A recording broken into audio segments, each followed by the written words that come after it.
Welcome to Annu Monga's tutorials at Alpha Technology channel. आज इस session में हम एरे के ऊपर अप्लाई किए जाने वाले और इनबिल्ट मेथड्स के बारे में पढ़ेंगे। जैसे कि कुछ मेथड्स को हमने पिछले सेशन में डिस्कस किया था, अब हम कुछ और मेथड्स को इस सेशन में डिस्कस करेंगे। सबसे पहला मेथड है शिफ्ट। शिफ्ट अगर आपको एरे का फर्स्ट आइटम रिमूव कराना हो उसके लिए यूज किया जाता है।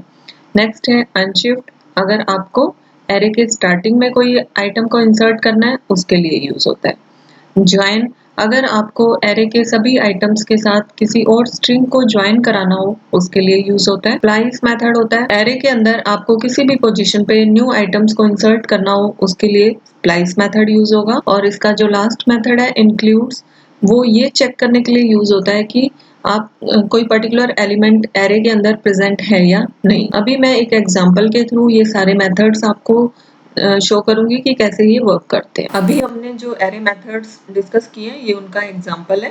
एक साइड मैंने नोटपैड का कोड खोला हुआ है और दूसरी साइड उसका ब्राउजर पे एग्जीक्यूशन खोला हुआ है। अब इसमें हमने एक एरे यूज किया है पार्ट्स नाम से, जिसके अंदर हमने वैल्यूज को इनिशियलाइज किया हुआ है। ये 5 वैल्यूज इसमें स्ट्रिंग की फॉर्म में इनिशियलाइज है। उसके बाद हमने एक्चुअल एरे एलिमेंट्स को फॉर लूप के थ्रू यहाँ पे प्रिंट किया है। For I equal to 0, I less than parts dot length, I plus plus document dot write parts I. तो इसके थ्रू हमारे एक्चुअल एरे एलिमेंट्स प्रिंट होंगे इस तरह से। अब उसके बाद हम सबसे पहला फंक्शन इसमें यूज करेंगे शिफ्ट। शिफ्ट फंक्शन किस लिए यूज होता है? जब आपको एरे का फर्स्ट एलिमेंट रिमूव कराना हो उसके लिए शिफ्ट मेथड यूज होगा। अब यहाँ पर ये वाला शिफ्ट मेथड है, हम इसको सेव करके रिफ्रेश करते हैं। अब शिफ्ट मेथड यूज करने के बाद हमने यहाँ पर, हम अगर इसका कोड देखें तो इसका जो पहला एलिमेंट है कीबोर्ड, वो यहाँ से रिमूव हो गया। तो शिफ्ट मेथड ने एरे के फर्स्ट आइटम को रिमूव कर दिया। अब उसके बाद हम ये वाला कोड एक बार कमेंट में कर देते हैं शिफ्ट वाला। अब जो नेक्स्ट मेथड है हम उसको डिस्कस करते हैं। नेक्स्ट हमारा मेथड है अनशिफ्ट। अनशिफ्ट अगर आपको एरे के स्टार्टिंग में कोई एलिमेंट को इंसर्ट कराना हो उसके लिए यूज होता है।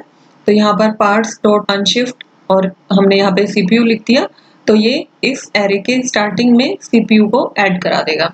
उसके बाद हमने एरे को प्रिंट किया, इसका एग्जीक्यूशन चेक करते हैं। इसको पहले सेव करते हैं और उसके बाद हम इसको रिफ्रेश करते हैं। अब यहाँ पर हम देखें कि जो हमारा एक्चुअल एरे था उसके स्टार्टिंग में एक और स्ट्रिंग ऐड हो गई है सीपीयू। तो अनशिफ्ट के थ्रू कोई भी आइटम को हम उस पर्टिकुलर एरे के स्टार्टिंग में ऐड करा सकते हैं। अब हम इसका नेक्स्ट मेथड करते हैं। नेक्स्ट है स्प्लाइस। स्प्लाइस मेथड में हम यहाँ पर 4 आर्ग्यूमेंट्स दे रहे हैं। पहला आर्ग्यूमेंट होता है कि आपको कौन सी पोजीशन पे उस पर्टिकुलर स्ट्रिंग को ऐड कराना है।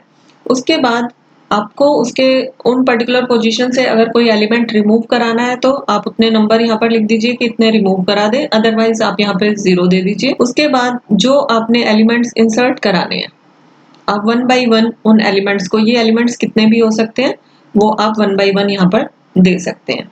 तो यहाँ पर हम सेकेंड पोजीशन पे इंसर्ट करेगा, वहां का एक्चुअल एरे का कोई भी एलिमेंट रिप्लेस नहीं करेगा और 2 वैल्यूज को ऐड करा देगा।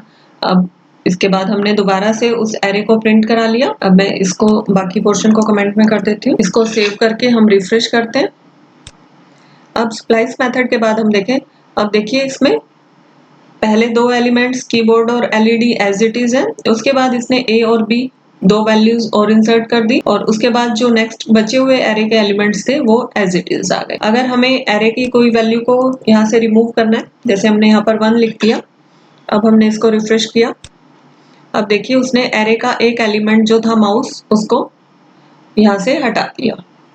तो जो सेकंड आर्ग्यूमेंट की अगर आपको उसकी जगह कोई वैल्यूज को हटाना है तो आप इस तरह से हटा सकते हैं। आप वैल्यूज एक से ज्यादा इंसर्ट करना चाहें तो वो भी कर सकते हैं इस तरह से। अब इसमें यहाँ पर 3 वैल्यूज इंसर्ट हो गई कि पहले 2 आर्ग्यूमेंट आपके फिक्स रहेंगे कि कौन सी पोजीशन से आपने वैल्यूज इंसर्ट करानी है, और सेकंड होगा कि उसमें से कितने एलिमेंट्स को आपको रिमूव करना है। उसके बाद आप जितने भी एलिमेंट्स उस पोजीशन के बाद डालना चाहते हैं वो एलिमेंट 1 बाई 1 कॉमा लगाते हुए वहां पर दे दीजिए। तो इस तरह से स्प्लाइस मेथड वैल्यूज को एरे के अंदर किसी भी पोजीशन पे ऐड कराने के लिए यूज किया जाता है। अब हमारा लास्ट जो मेथड है हम उसको देखते हैं। मैं इसको कमेंट कर देती हूँ। अब नेक्स्ट मेथड है हमारा ज्वाइन। ज्वाइन यूज होता है कि अगर आपको एरे के हर एलिमेंट के साथ किसी स्ट्रिंग को ऐड कराना है, जैसे हमने यहाँ पे लिया b equal two parts dot join और यहाँ पे कुछ भी मैंने यहाँ पर एक सिंबल बना दिया। आप कुछ भी ले सकते हैं, यहाँ पर स्ट्रिंग की फॉर्म में होना चाहिए, वो कोई भी सिंबल हो सकता है, कोई टेक्स्ट हो सकता है, कुछ भी आप यहाँ पर ले सकते हैं। इस b के अंदर जो वैल्यूज आएंगी हर एरे एलिमेंट के बाद ये वाला सिंबल इंसर्ट हो जाएगा। मैं इसको सेव करके रिफ्रेश करती हूँ यहाँ पे। अब यहाँ पे हमारे एक्चुअल एरे एलिमेंट्स हैं ये, और ज्वाइन मेथड के बाद अगर हम देखें तो एरे के सारी वैल्यूज के बाद ये वाला सिंबल हमें दिखाई दे रहा है जो हमने ज्वाइन मेथड के बाद लगाया। तो इस तरह से ज्वाइन मेथड वर्क करता है। अब हमारा इसका जो लास्ट मेथड है वो है इंक्लूड्स। इंक्लूड्स ये चेक करने के लिए यूज होता है कि पर्टिकुलर कोई एलिमेंट आपके एरे में प्रेजेंट है या नहीं। तो हमने यहाँ पर डाल दिया if parts dot includes. If के थ्रू डालेंगे क्योंकि ये ट्रू या फॉल्स में बताएगा हमें कि हमने यहाँ पे डाला if parts dot include CPU. अब ये पर्टिकुलर स्ट्रिंग अगर पार्ट्स एरे में होगी तो ये ट्रू रिटर्न करेगा, अदरवाइज फॉल्स रिटर्न करेगा। अभी ये स्ट्रिंग प्रेजेंट है इसमें, तो उस केस में हमने यहाँ पर स्टेटमेंट लिया कि दिस एलिमेंट इज प्रेजेंट, और अगर ये स्ट्रिंग प्रेजेंट नहीं होगी तो ये this element is not present in the array, ये वाला स्टेटमेंट शो करेगा। हम इसका एग्जीक्यूशन चेक करते हैं, प्रोग्राम को सेव करके रिफ्रेश करते हैं। अब यहाँ पर ये शो कर रहा है this element is present in the array, क्योंकि सीपीयू प्रेजेंट है। अगर मैं यहाँ से इसको हटा देती हूँ या कुछ चेंज कर देती हूँ, अब इसको हम दोबारा से रन करते हैं तो यहाँ पर this element is not present in the array show कर रहा है। तो इंक्लूड्स का काम होता है किसी पर्टिकुलर एलिमेंट को अगर आपको एरे में चेक कराना है कि वो उस एरे में प्रेजेंट है या नहीं, उसके लिए यूज होता है। तो ये थे हमारे एरे के इनबिल्ट मेथड्स जो हम एरे के ऊपर अप्लाई कर सकते हैं। उसके लिए एरे के ऑब्जेक्ट की हमें जरूरत पड़ती है। आई होप आपको ये समझ में आए होंगे, और अगर आपने अभी तक ये चैनल सब्सक्राइब नहीं किया है तो प्लीज इसको सब्सक्राइब करिए और बेल आइकन को जरूर प्रेस करिए ताकि आपको आने वाली वीडियोस के बारे में पता चलता रहे। Thank you for watching.